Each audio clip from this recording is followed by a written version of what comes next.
Shri PV Anwar MLA ഇന്ന് വാർത്താ സമ്മേളനം നടത്തി. അദ്ദേഹം ചീത്ത വിളിച്ചും തെറി പറഞ്ഞുമെല്ലാം P ശശിക്കെതിരെയും ADGP അജിത് കുമാറിനെതിരെയും ആണെങ്കിൽ പോലും ആ ഒളിയമ്പുകൾ ഒക്കെ ചെന്ന് പതിക്കുന്നത് ഒരു സംശയവും വേണ്ട മുഖ്യമന്ത്രിയുടെ നെഞ്ചത്ത് തന്നെ. കാരണം ശ്രീമൻ P ശശിയോ അല്ലെങ്കിൽ ADGP ഒക്കെ ചെയ്യുന്നത് അവരുടെ സ്വന്തം ഇഷ്ടപ്രകാരമല്ല. മുഖ്യമന്ത്രി അറിയാതെ ഒന്നും സംഭവിക്കുന്നില്ല. അപ്പൊ തീർച്ചയായും ഇതിന്റെ ഉത്തരവാദിത്തത്തിൽ നിന്ന് ഒളിച്ചോടുവാൻ മുഖ്യമന്ത്രിക്ക് ആവുകയുമില്ല. ഇതെല്ലാവർക്കും അറിയാവുന്ന കാര്യമാണ്. പക്ഷേ താൻ മുഖ്യമന്ത്രിക്കെതിരെ ഒന്നും പറഞ്ഞിട്ടില്ല എന്ന് വരുത്തുവാനായി അദ്ദേഹം ഇടയ്ക്കിടയ്ക്ക് പറയുന്നുണ്ട്. മുഖ്യമന്ത്രി തെറ്റിദ്ധരിക്കപ്പെട്ടിരിക്കുന്നു. പിന്നെ അല്ല, ധരിപ്പിക്കാൻ ചെന്നാൽ മതി. മുഖ്യമന്ത്രി ഏതാ കക്ഷി നമുക്ക് അറിഞ്ഞുകൂടെ?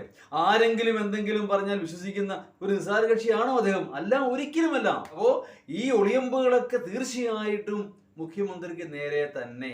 എന്നിട്ടും എന്തേ മുഖ്യമന്ത്രിയോ ഇടതുപക്ഷ നേതൃത്വമോ അദ്ദേഹത്തിനെതിരെ ഒരു നടപടിയും എടുക്കുന്നില്ല?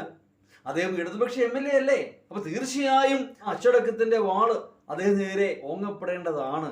പക്ഷേ അൻവറിനെ എല്ലാവർക്കും പേടിയാ, പ്രത്യേകിച്ചും ഇടതുപക്ഷ നേതൃത്വത്തിന്, മുഖ്യമന്ത്രിക്കുൾപ്പെടെ.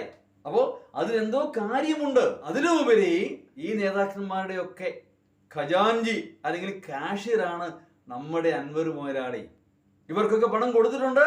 വലിയ വലിയ പണമിടപാടുകളുടെ ഇടനിലക്കാരനാണ് ശ്രീമാൻ PV അൻവർ.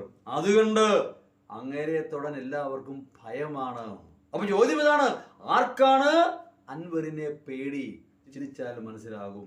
അതുകൊണ്ട് തന്നെയാണ് ഇത്ര പരസ്യമായി ഇടതുപക്ഷ നേതൃത്വത്തെ വെല്ലുവിളിച്ചിട്ടും ആരും അദ്ദേഹത്തിനെതിരെ ഒരു വാക്ക് പോലും ഉരിയാടാത്തത്. എനിക്കിപ്പോൾ ഓർമ്മ വരുന്നത് ശ്രീ ജോർജ് ഓർവെലിന്റെ വാക്കുകളാണ്.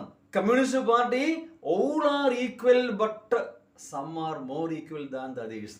എല്ലാവരും തുല്യരാണ്, സമന്മാരാണ്, പക്ഷേ ചിലർ കൂടുതൽ തുല്യരാണ് എന്ന് പറഞ്ഞാൽ തൊടാനാവാത്ത വിധം ഉയരത്തിലാണെന്ന് അർത്ഥം. അത് തന്നെയാണ് ഇവിടെയും. അൻവറിന് എന്തും പറയാം, ആ പറയട്ടെ. ഇത് തന്നെ നാടകം, നാടകമേ ഉലകം.